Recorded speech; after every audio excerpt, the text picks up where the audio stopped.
Assalamualaikum. May comment dito sa ating page na sinasabing hindi naman daw mahirap mapawalang bisa ang kasal as long as pumirma ang mag-asawa. I-clarify po natin.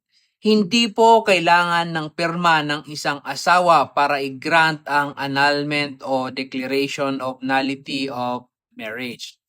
Ang annulment at declaration of nullity ay isang petisyon na inihahain sa korte.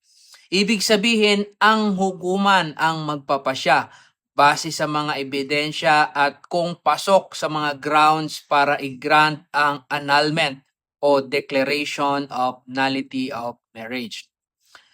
Kahit na tumanggi ang kabilang asawa na pumirma, hindi sumipot o hindi nakipagtulungan, maaari pa ring magpatuloy ang kaso.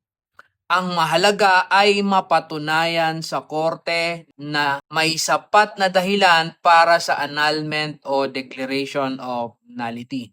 Sa kabilang banda, ang simpleng pagpirma ng asawa o ang pagkakasundo ng mag-asawa na gusto na nilang maghiwalay ay hindi rin agad nangangahulugan na maaaprubahan ang kaso.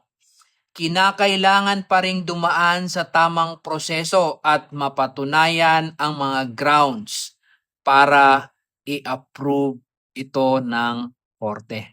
May natutunan ka na naman ba ngayong araw? I-like, i-share at i-comment ang inyong tanong.